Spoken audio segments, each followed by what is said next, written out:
Here's a video that several of you are thinking is long overdue. Others are probably thinking, who's this weirdo channel that I just found? This is my 1/18 scale Spaceship playset. Note, I didn't say diorama. This is made to be played on. In. No, don't say in, that sounds weird. It's been a year since we moved and redid the entire structure. Tastes so good. Warm in my belly. Paint. And since then, I've been adding a lot to it. There's several smaller vids on the channel, and I plan on making more, but this video is an overview to capture all the upgrades and explore some of the lore and crew of this ship.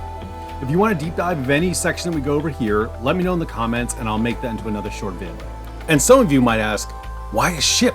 Why not some awesome space station like Rotgut? Because unlike Babylon 5 or Deep Space Nine, we don't just stay in one spot. Our stories carry us to other areas of this galaxy. Whether we're helping out the Zolorians or jumping into a war with the Axii, we move across this galaxy. So the scene has to change each time. And unlike Star Wars or Blade Runner, I am much more of a military mindset, which means that we're gonna pick up armies and they're gonna go on long campaigns across multiple worlds. And I don't mean squad firefights, I mean full invasion forces in large-scale combat operations that are just trying to stomp each other's guts out. And for any expeditionary force, you'll need something to haul that army across the stars. Thus, the Myrer.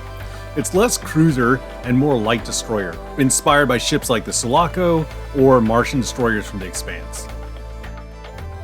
That's enough out of normal Dom. Let's transition to narration Dom as we explore the insides of this vessel. Including the open top deck, the Myrer is 6 decks tall.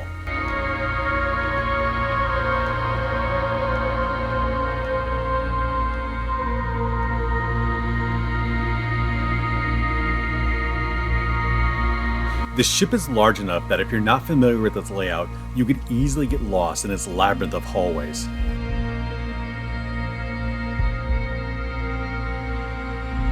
Point defense batteries bristle along its dorsal side and flanks. These cannons are predominantly used against incoming missiles or fighters. Working in tandem with the batteries are the ship's mega infantry suits and microfighters. Both of the suit bays are located on Deck 5 at the ship's prow. Each bay can house up to 4 suits and have built-in outfitting stations to quickly return the suits to the fight.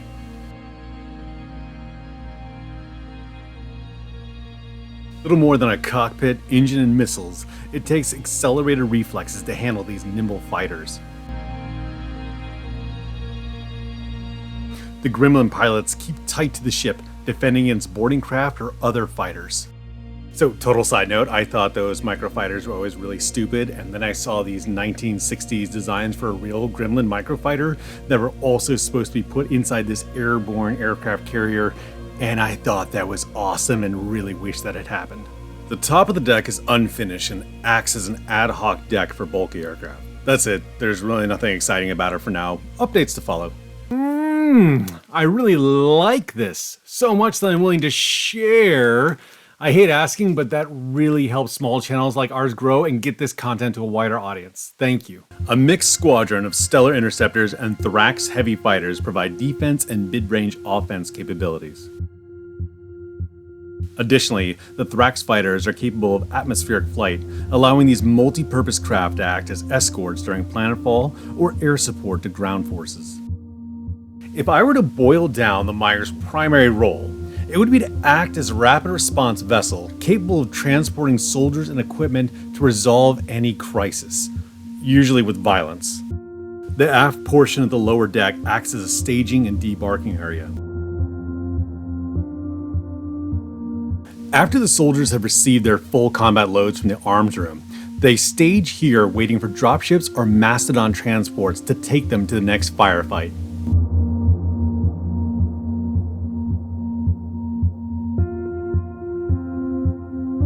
If you're lucky and you wander into these bays at the right time, you might catch a glimpse of some cutting-edge hardware.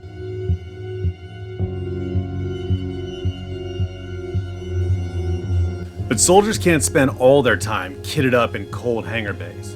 The Myrer has enough barracks to house 2 full infantry companies. Here, we have a heavy infantry platoon from Danger Rangers Battalion doing final preparations before deploying to Helot. They would see their first combat mission on this world in the intense city fight of Rahul's. The second barracks, occupied by a platoon of elite roughnecks, is located on the same deck. This squad has already conducted 2 ops on Helot and has returned to the Myrer to refit. Soldiers rest on bunks while lockers store their few possessions. A stack of tough boxes sit staged and filled, ready for their next planet-side mission. In combat, things tend to break. There's only one small arms room on the Myrer. Not only does it provide arms to new recruits, it can also repair and replace damaged weapons. Chief Galza, seen here in a tight-fitting maternity uniform, runs his room like a pawn shop. Open access supply rooms provide non-combat related equipment, and given the proper clearance, you could even use one of the many fabricators. Crewman Stoltz works an open-area repo shop. It's basically a workbench with provided tools and acts like a takeout bar for repairs. Engineers place a request and then come by and pick them up from Stoltz. As a guest, it's unlikely that you'll be given a tour of the exosuit room. The crew gets a bit testy when random guests start putting on suits of death armor. There are 2 rooms, the first being storage and where infantry can don their armor, and the second is weapons and parts. On the same deck, just down the hall, you'll find an armor charging station. This can be used for either EVA suits or infantry power armor. And speaking of power armor, there happens to be a squad of Delta Hammers on board. They're holed up in a secure quarters at the aft of the ship. These are Valen elite heavies and often deployed on ships like the Myrer for covert operations.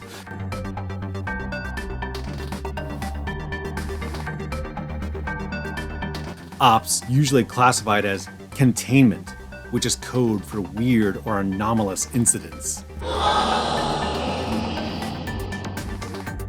Of course, not everything aboard the Myrer is combat focused.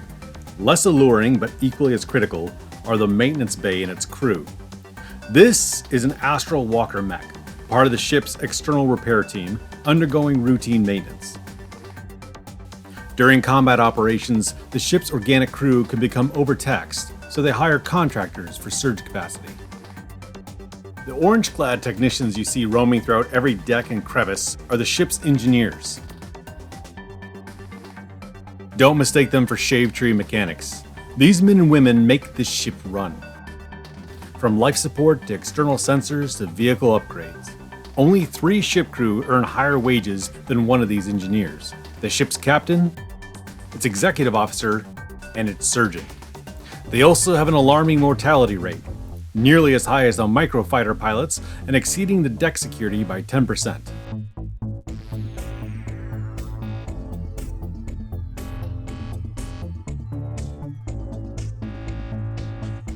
The ship deck crew can be identified by their blue and white jumpsuits.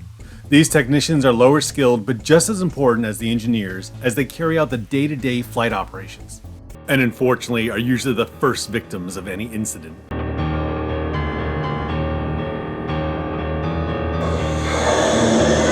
If you were to visit the Myrer and your ship wasn't gunned down by defense batteries or microfighters, you would dock in the visitor receiving bay.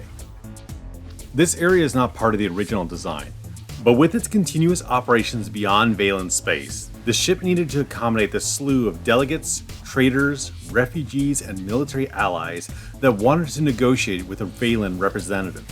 Screening and processing is located in the guest parking area. Until better measures have been implemented, there's been added security to this level. With the ship's exposure to new worlds and frequent interactions with foreign enterprises, incidents like escaped cargo, enemy infiltration, and parasitic infestation are commonplace occurrences. This video has only covered half of the ship's areas. For part 2, we're going to look at the exploration bay, the science lab, the greenhouse, and several of the other quarters that are tucked away in this huge playset. Oh my god, what is that? We'll also go in depth for more of the cast and characters that live inside this vessel. Be sure to hit that bell so you can be notified when the next video drops. And meanwhile, check out these other awesome videos.